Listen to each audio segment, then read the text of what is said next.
Well, man, thank you so much for joining this afternoon.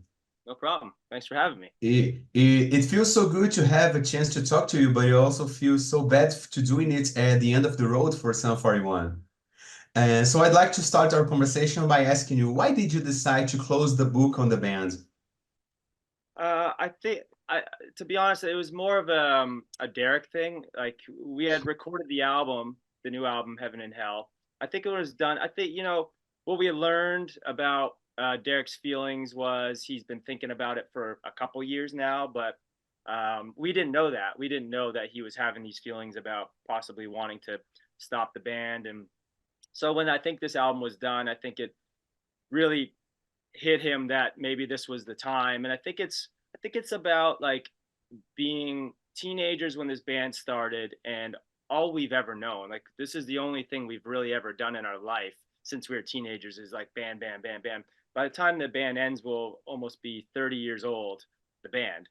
And we're obviously in our mid 40s. So I think he wants to explore other things, and I don't think he feels like he can explore other things with the band still going. Just because the band is always still full on. I was just saying in the other interview, it's like we just had 3 weeks off the road, like off, but really we weren't off. Like it was like, because we're doing stuff like this, and the new album came out. We're doing interviews all the time, which we love doing, but there comes a point where it's like if I want to do something different, and this is Derek's feeling as well, then I think the band does have to end because there's always going to be something with the band, even if you're off. So it was a shock to us, and we didn't necessarily feel the same way as him. But then when we actually all sat down and thought about it, we thought, okay, well, he does have some good points, and I think we all kind of agree about it now. And so this is where we are, and we still have 8 or 9 months to go.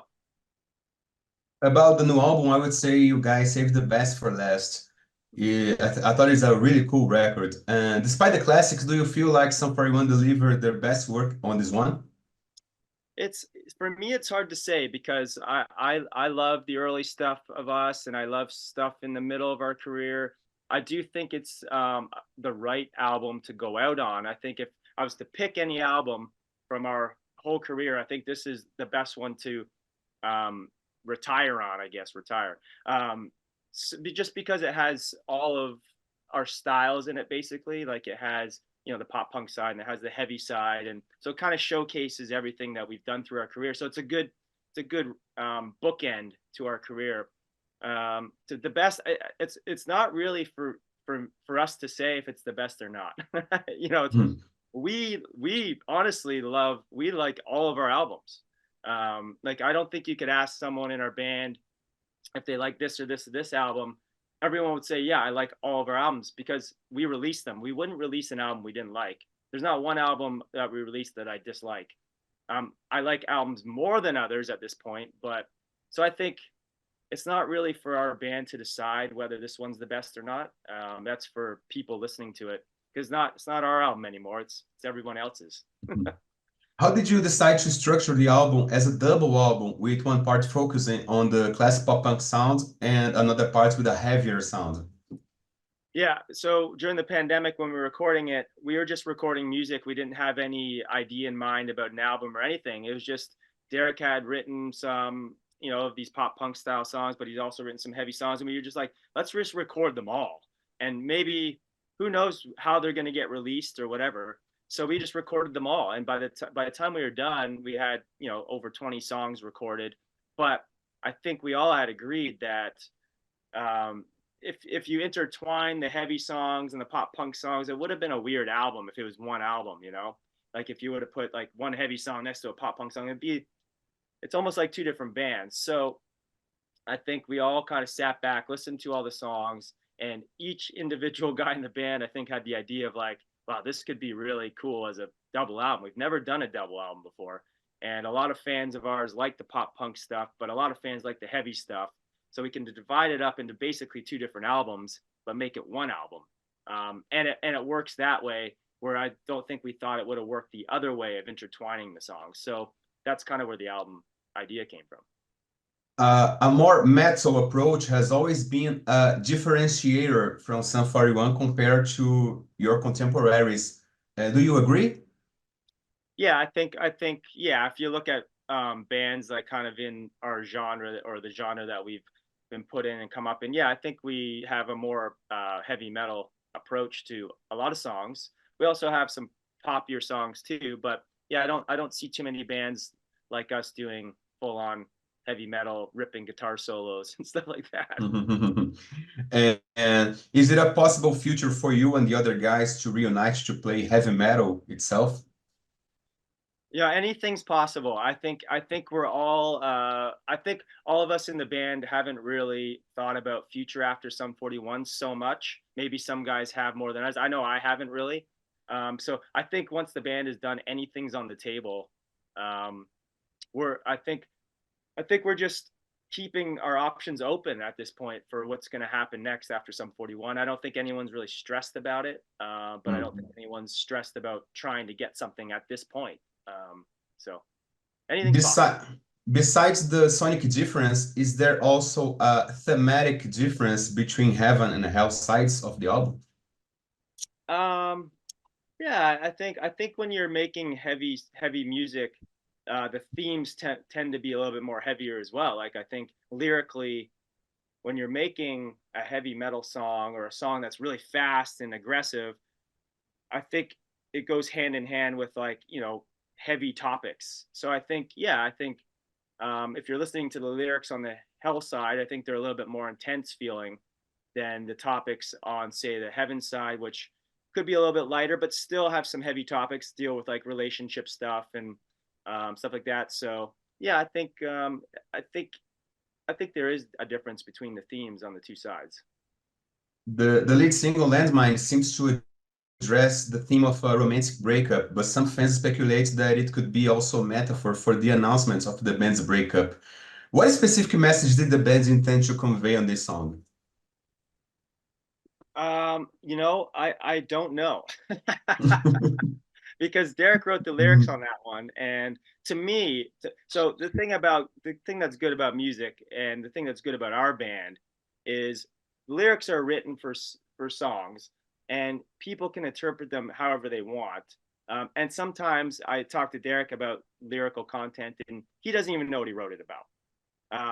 Things just come out. There's subconsciousness that kicks in sometimes. So if I was to interpret landmines, I would interpret it more as a relationship gone bad type thing.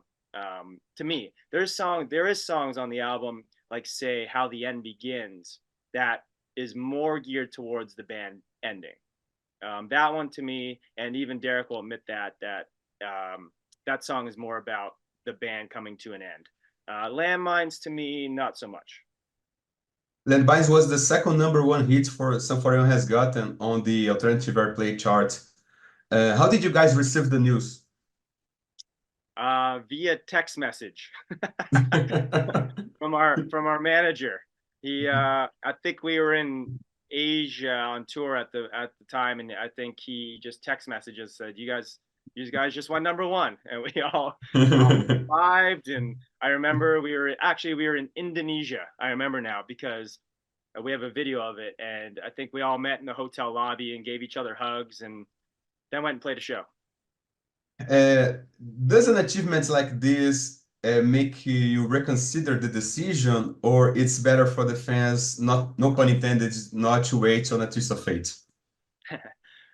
um, Yeah, we get that question quite often, but to be honest, I think the whole idea was that we really love this new album. We thought we want to go out. If we're gonna go out, we want to go out as we feel as we're the best band that we've been. And I think at this point, musically, I think we are the best that we have been in our career up to this point.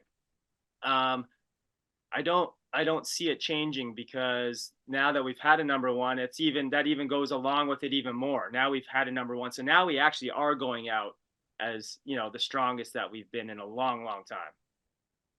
In Brazil, the band became known due to the movie American Pie 2. What was the impact of this exposure on the band's career? It's a strange thing because yeah, people do come up to me say, I first heard about Sum 41 in American Pie. I'm like, you know, but I think that's happened more and more these days. Like I think because of the internet, people are discovering music in different ways. And I think in 2001 or whatever, when American Pie came out, that was a big movie for us and even Blank, all the bands that were in it because and we didn't know like we just we okayed our song to be in that movie. We had no idea it was going to become like such a phenomenon and a cult classic and people still watch it today. So I think we got lucky. And I think they made a movie that stood the test of time, and we were just lucky to be a part of it.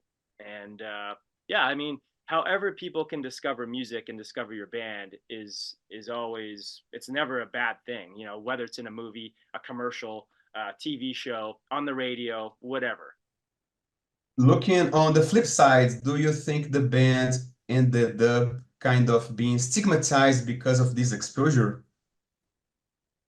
Um, I mean, I think that happened no matter what. I don't think it's because of American Pie. I think our genre of music, journalists started calling it pop punk way back in I guess in the '90s.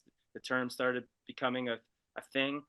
Whether we were an American Pie or not, we were always going to be called a pop punk band because that's what people started calling us. We never called ourselves a pop punk band.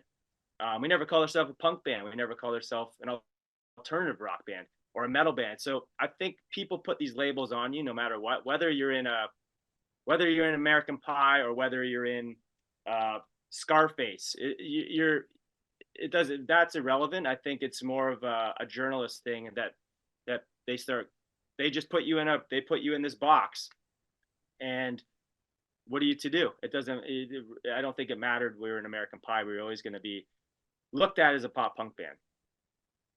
How was the experience of playing for Brazilian fans in 2016?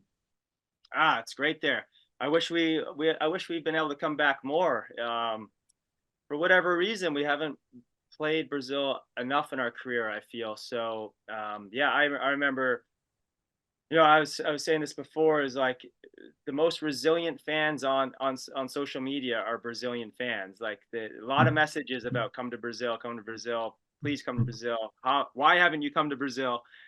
So I mean, I see them all the time. So I mean, I chalk it up to, even though we haven't been there a lot, they've got to be some of the best fans in the world because, I mean, they are Brazilian fans are good, relentless, are trying to get their favorite band to their country. Are there plans for a new visit to Brazil before the band ends its activities? I knew that question was coming. To tell you the truth, if you look, I'll say this, like you look at our website, you can look at all the dates, but those are not all the dates we're doing. We're doing more. We're having discussions. We just had a discussion yesterday about more tour dates. So we're trying to fit everything in. And, I personally think that we need to come to South America and Brazil before we end. So, and I voiced my opinion on that, but it's also a logistical thing and a timing thing, and we already have tour dates but so I can't say yes or no at this point, to be honest. But I would say that So, we are trying. paraphrasing the latest single, Dopamine, only time will tell, right? Yeah, exactly. Only time will tell. Yeah, but we are trying, believe me, we are trying. It's not that we don't want to come to Brazil. It's there's so many factors involved in all of it. So promoters, shipping gear, and finding the time to do it in between what we already have booked. And but I'm hopeful. I'm hopeful that we can still do it.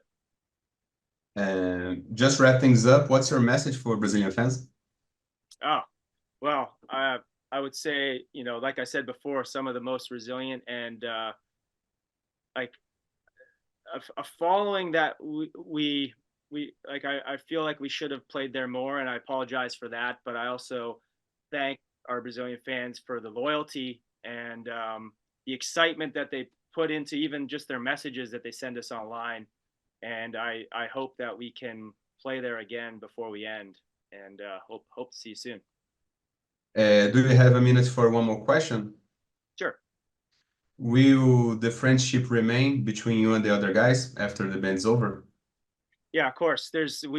Especially Tom and Frank, who are like the newer members of our band, but Derek, Dave, and I, we met in high school. We met when we were 13, 14 years old in grade 9 in high school, and we were friends first before the band. The band was There was no band before we were friends, so we were friends first, and I think that's a very it's unique to a lot of bands. And the reason we're breaking up is not because we dislike each other or we had a big fight or anything like that. So I think our friendship will always remain. We do live in different parts of North America, so it's unfortunate we can't get together as much to hang out, but I don't see why we wouldn't still be friends after this, because there was no fight, there was no argument, we don't dislike each other, so we're just old high school friends. Man, thank you so much for your time. Just wanted to end saying that Does This Look Infected was one of the highest charting albums of my youth. So thank you so much. Thank you. Awesome. Good talking to you.